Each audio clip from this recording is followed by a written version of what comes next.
Hello, and welcome to the Desire of Horror podcast, the show where we review horror movies and discuss what these films say about the nature of human desire.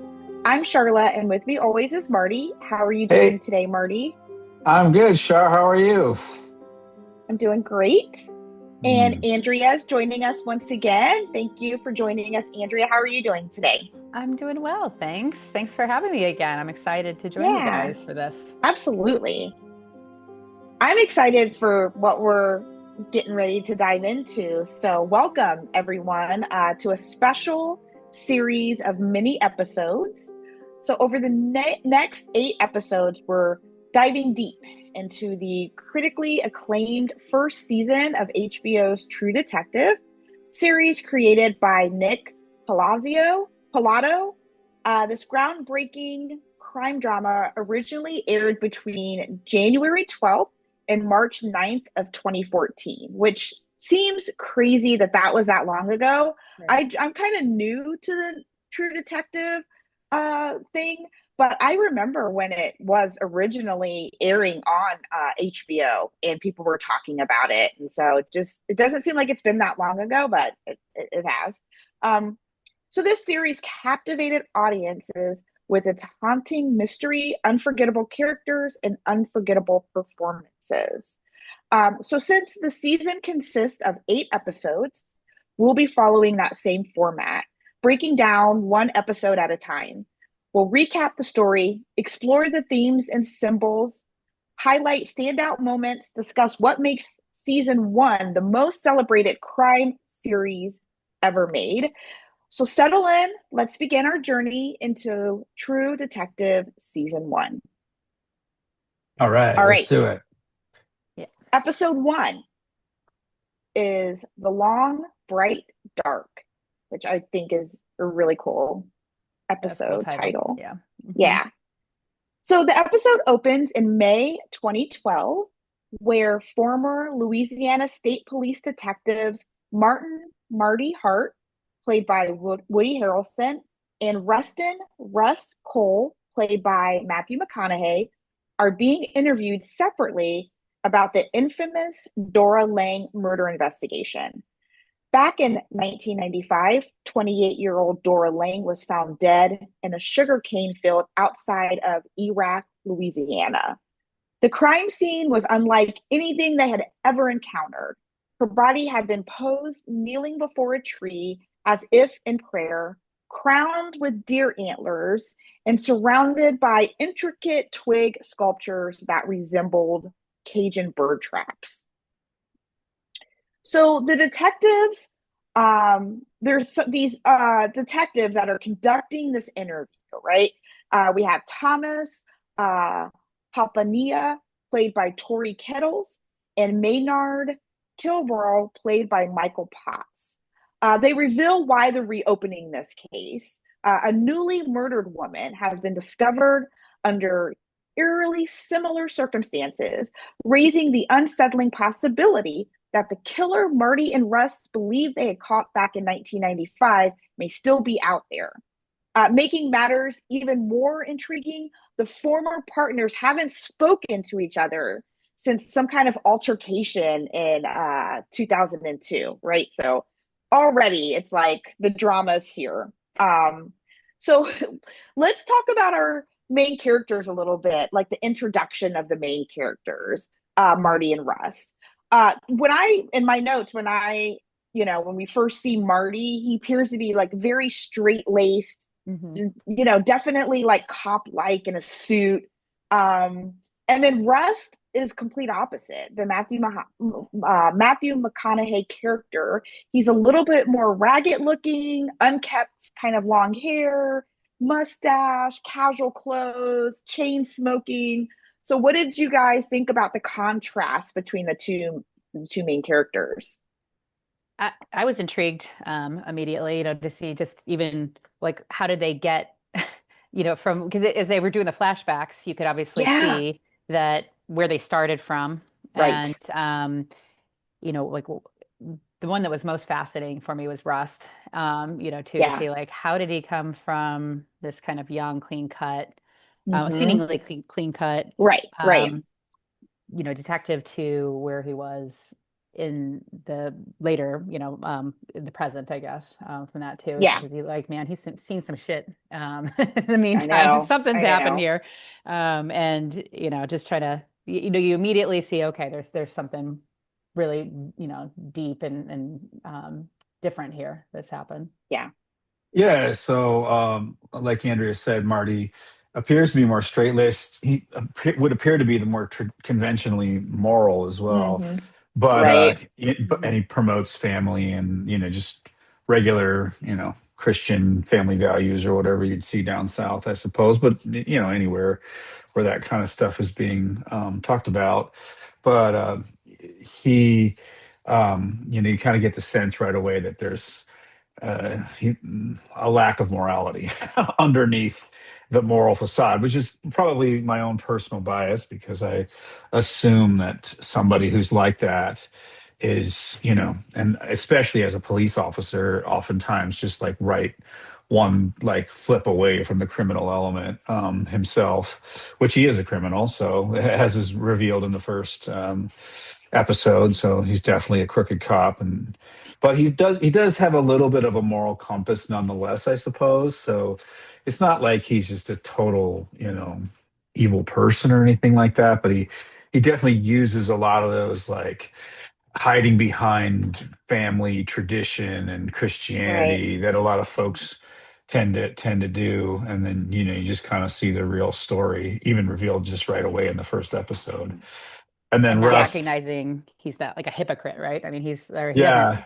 he has his own moral code, like you said, and it's pretty apparent because he's constantly talking about it and bringing it up, like, well, this is how a traditional, a family should be, and blah blah blah, and Mhm. and and his idea of masculinity, too, but and how that contrasts with his actual behavior. He doesn't see that as hypocritical or wrong, anyway. He still Yes. feels Yeah. like he's following his code, even though he's We a know a lot of people total like this. douchebag. Yeah. Yeah. Hiding your own behavior from yourself is, yeah, it's kind of a game a lot of people play. And then, Russ Cole has somehow, right off of the bat in the first episode, found himself a nihilist, or at least something close to a nihilist. It's funny though, most people that are ultimately pessimistic like this, the cliche is that that's because they're optimist with a broken heart kind of a thing. And so, Yeah. again, the guy who avows morality, Marty, is pretty deeply immoral. And the Yeah. guy who disavows morality and just a purpose or a meaning or anything to the universe, he, has this hidden, he's more moral in a sense because he's somebody who clearly had values that were disappointed. So you have to kind of like have those expectations and have them transgressed in order to, feel uh, that they've failed or something like that, or that to be disappointed about it. He's clearly not just indifferent to the idea that the universe is totally meaningless or whatever. Right. So, you know, Mhm. he's pretty, cut up about it, let's say. So, yeah. Yeah. All right. Flashing back to 1995, Marty's wife, Maggie, played by Michelle Monaghan, encourages him to invite Rust over for dinner. Rust arrives noticeably drunk, but during the evening, he shares a rare glimpse into his personal life, opening up about the tragic death of his young daughter, a loss that continues to haunt him. And throughout this first episode, we get a good glimpse into both of their kind of like personal lives, right? Marty, like you said, is the family man. And I say that loosely because we do see a Mhm. little bit of detachment from his wife and children right off the bat. And whereas Rust is very much alone in his life, even right down to his very bare apartment that we see. So once again, we got that contrast, but you're right. Like, is Marty like the facade of Marty being the family man is very much there, and whereas we see Russ not have a family, we feel how important his family was to him when he did have it, and then you have Marty kind of taking his family for granted a little bit. So I do really like that contrast between the two characters. And so he's, I guess, an alcoholic who was trying not to drink, but something Mhm. about coming into the presence of a family, he says, Well, that was his daughter's of birthday too, wasn't it? Did they say Right. daughter's that that day was birthday his and having to daughter's be around birthday? family and all this kind of stuff. Yeah. Like Yeah. he says he was just utterly compelled. He just didn't really have any choice, kind of a thing. Just I thought it was interesting from their personality standpoint that you're already in this first episode seeing where Marty has this sort of scorn or like, I don't know, just rejection of any kind of, thoughtful introspection, that he sees in Hmm. Russ. So Russ is always very you can tell, right? He's very observant. Hmm. He, thinks about and he's thinking very meaningfully and deeply. And I mean, he's got the kind of this stoic shield up a little bit too, but every once in a while he'll just come out with these very deep sayings. But so you get kind of just see that contrast, between um Marty, who is trying to, or I mean, like just play like stop being weird, all the time. And there's always Right. somebody like Yeah. that in the world, Right. too. That's always like stop being, just stop saying weird shit, all the time. But Yeah. Right.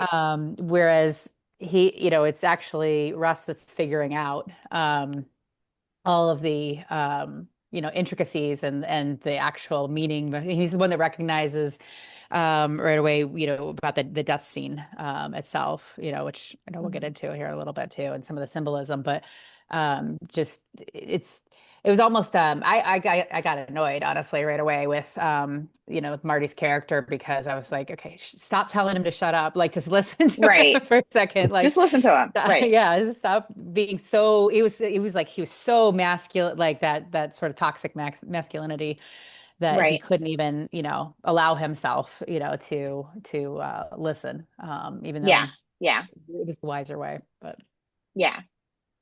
As the investigation unfolds, Marty and Russ question Dora's ex-husband, Charlie, played by Brad Carter.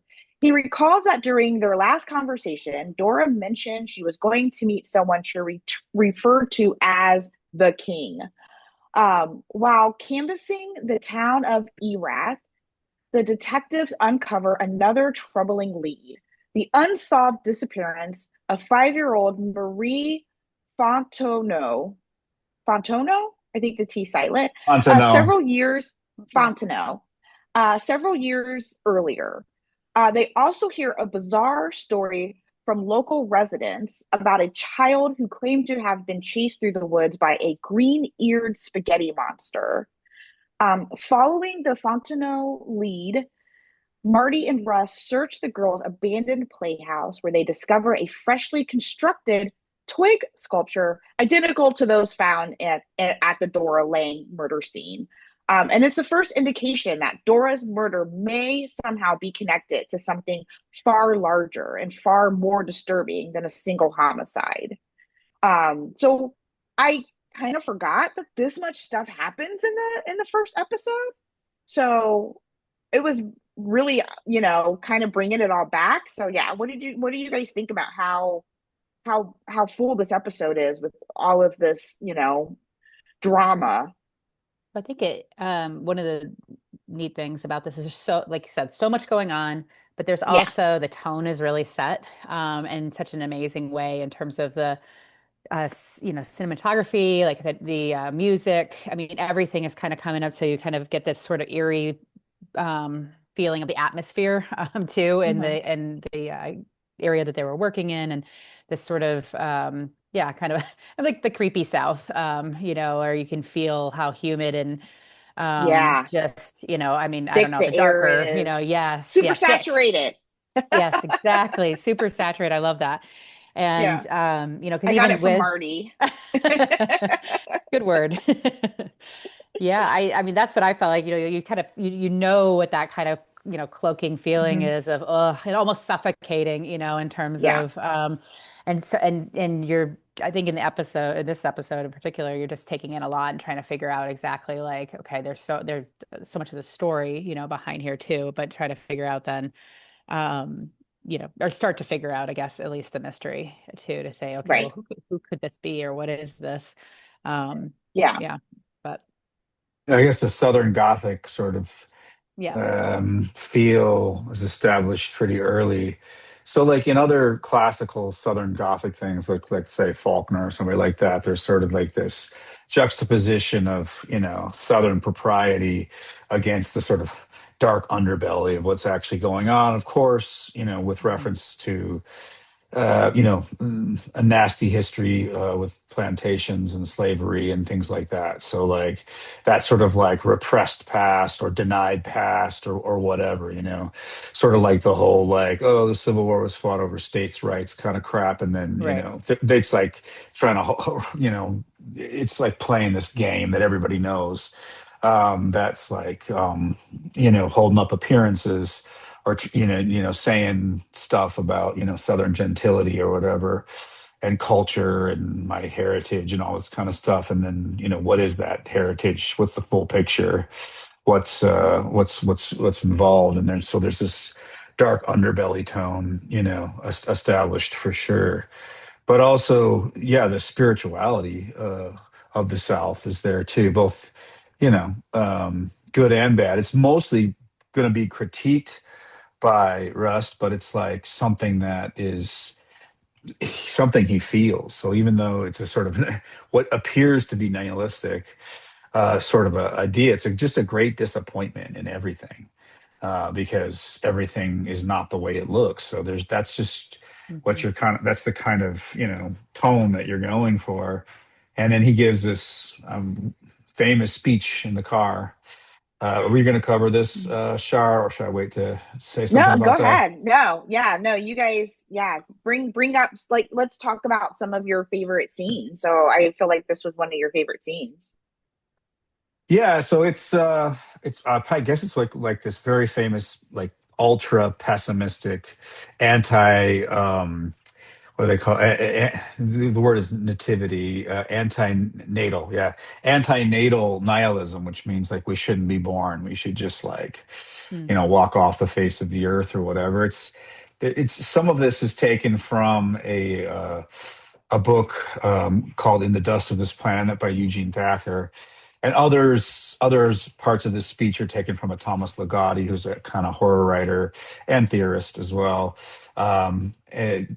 And so the Thomas Ligotti bit, which is most of this speech, is just this idea that like he didn't come up with, but like that consciousness awareness was a tragic mistake. It happened somehow in evolution, and it's like basically only to make awareness is like only to be aware of like meaningless suffering, basically. So it's like this exquisite torture, basically. And then the Eugene Thacker bit is he ties in, Thacker does a lot of sort of cosmic horror elements, which we'll get more into later, because we kind of realized right away that like even though detectives say it looks like some kind of Satan ritual stuff, it's like very clear that it's not that simple. It's not just some Right. Satan thing. So this is where the cosmic horror comes in. It seems to be that the horror of the whole thing is around the idea of meaninglessness, and just like and not only that, but you have to suffer your awareness of how meaningless all of it is, so that like putting together the pieces to a puzzle of a mystery is like trying to put together somebody else's or some organization's intention that's just hidden from you. But like what the true horror is that there's no intention anywhere. Like there's these things are, and that's what cosmic horror is. That in HP Lovecraft horror, they're not demonic. They're just like doing their own thing. They're not trying to torture anybody. They're just human beings that are irrelevant. So the fear of cosmic horror is just that the forces of the universe don't give a shit about you. And so like there is nothing, no greater plan and nothing going on. It's not like the devil's trying to mess with me. The devil doesn't care about you in this version. Yeah, that So yeah. indifference seems like that's a horror, a definite horror for people, right? Is it because we want to always know why? If we Yeah. can kind of figure out the purpose or the reason, I mean, we may not agree with it or whatever, but at least there is a reason, of some kind. But like total meaningless ness and um, and apathy, towards us is terrifying, right? Because then you have Yeah. no like you also have no influence then, whatsoever to be able to find out like oh, I can correct this wrong, or I can change this, or I have some control over. You have absolutely no control then over whatever that situation is. Yeah. Um, I was interested though, Marty, too, like in the symbols that were um shown, throughout this, because you had mentioned about, that it's not really like satanic, but it becomes Mhm. Mhm. pretty clear that it's more like that pagan, Yeah, right. kind of Mhm. thing. So Yeah. it's the antlers, Yeah. I mean, even just like the symbols of the circle, or whatever, the spiral, that kind of thing. And then Spiral's um big, yes. yeah, yeah. Well, I mean, but even some of the shapes too. Like I guess I'm not as familiar too with the Charlotte, did you say they were like the Cajun shapes? Yeah, Like they so were Cajun Cajun bird religious kind of traps. Yeah. okay. Hmm. Yeah. Well, they resembled Cajun bird traps. I don't think that's what they were intended for, but yeah. Okay. Yeah. Well, yeah, I was just gonna say that just sort of that deep south, like you said, spirituality, but also kind of like with the tinge of the darkness, pulled in to Yeah. say, in contrast to, or maybe an underlying, current to the image of the Christianity, that was out there with the revival, Yeah. the revivalists there. But underneath that was always these like, ooh, then this person really did this, or this, like was, I don't know. Everybody had like a horrible story underneath. Yeah. All right, yeah, and then the Cajun bird traps are whatever they're called. I mean, they are supposed to look like folk things, like something like in that what's the one where they get lost in the Like a forest? dream Oh, catcher or something, or It's like, very or Blair not. yeah, Witch. Very Blair yeah, Yeah. Witch. Okay. Yeah. it is. Yeah, it's supposed to deliberately. It's just like one of those things again, where like none of those things, none of those arts, whether it's a dream catcher or whatever, were like anything like Satan worship. So like Right. again, when he's at the tree and they're at the crime scene with the woman with her hands bound together in prayer and the antlers on her head or whatever, and some of these spiral symbols and Cajun bird catchers or whatever around. None of those like would have been meant for evil or the worshiping the devil. A lot of those things were protective things. So like yeah, like the bird catcher thing would be something like I mean, the simplest example is like the evil eye was used to to protect you from the evil eye. So that hand with the evil eye in it, is Yeah. like that symbol or whatever.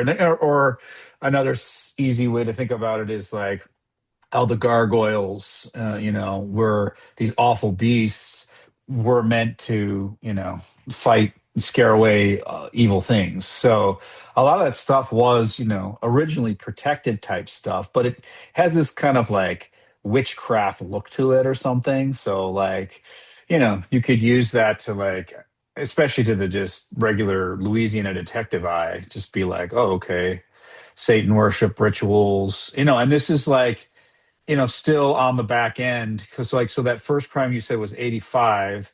So this is like right in the middle of the whole or did you say it was 85, sure? Right. It was 1995. I'm having trouble marking. 1995. Oh, okay. Yeah. So it's on the back end of the what were they satanic panic or whatever. So everybody would interpret everything that way. And not that what they're doing isn't evil. I mean it clearly is. Whatever's going on is evil. And I think it's this episode they find out, that she was a prostitute, drug addict who was very vulnerable. This is the most vulnerable population. People aren't going Yep. to necessarily notice that this person is gone or whatever. They can be kidnapped very easily. That's what most serial killers wind up, dealing with, really, Yep. is people that are not able to fend for themselves or have people watch for them or families to watch for them or whatever. Because they're kind of out on their own. The vulnerable, basically. One of the very memorable moments of season one was that episode. Like I mean, So I think stark. that Yeah. did it for me. I think that seeing that image really stuck with me. I probably will never forget that image. And it made me like, I was in it. Like I was like, oh yeah, I gotta finish this. This is good, Right. you know? Yeah. I also used this episode to kind of get me over my McConaughey I don't know stereotype. This was I'll admit, like, I hadn't seen a whole lot of the movies where they think this was for that pivotal show where he changed from being this goofy California Yeah, guy or whatever yeah, into a very serious actress, and I was just blown away by the acting. I mean, honestly, like yeah, I just thought both him and Woody Harrelson yeah, playing yeah, against their stereotype of what yeah. they had been before was just so by the end of this episode, I'm like, oh wow, okay, this is I can actually watch this. This is not something that's going to be, a guy hitting a hacky sack around and or being dopey over the top. It was Yeah, just I was blown away. I was really blown away. And like you said, I don't know if I've ever seen Matthew McConaughey in this good of a role. Like he was putting it all out oh on the yeah, yeah. table. It's just it was very phenomenal. It was good. It was great. Great, great, great acting all the way around. Yeah. Kind of jot it down when I was watching this. Hmm. I really enjoy a non-linear story. Mm. Um, I don't know why. I don't know if Lost did it for me, but like I don't have problems. I know some people that I've watched shows with, not you, Marty, other people, like my mom, they have a hard time keeping up with like the flashbacks. Like, they get a little bit confused where they're like, what's happening? Why are we back here? Why are we back there? And so I think watching a show like Lost really got me conditioned for like the flashbacks, the flash forwards, and there was like flash sideways. So I really do enjoy like non-linear storytelling. Also, the makeup is phenomenal. Like you were Yeah, saying, Andrea, like, oh my gosh, how they made these two actors look drastically different yeah, from younger to older. I was yeah. blown away and it was believable. It Hmm. was actually believable. And I was like, oh my gosh, whoever did, I didn't look it up, but I will have that next for episode 2. Whoever did hair and makeup, I don't know. Yeah. If they haven't already won an Emmy, they need an Emmy because it was it Yep. was great. It was I've never seen anything like that. Like usually when you see people go from like young to older or vice versa, it's like they just like throw a wig on and like, make like make them a little bit, wrinkly in the eyes. But I just mean like I mean it was Yeah. so Like believable. blood Even vessels their yellowing. acting. Yeah. Hmm. Yeah, the acting, like you can see that they have been through some shit between 95 and when they're getting interviewed Yeah. by those two other detectives. So yeah, it was great. I loved it. I loved it. All right. Well, yeah, Yeah. I'm ready to go. So next time on our special mini episode of True Detective, we will be discussing episode 2, Seeing Things. So please join us. Thank you for listening. And until we meet again, have a good week and take care of each other.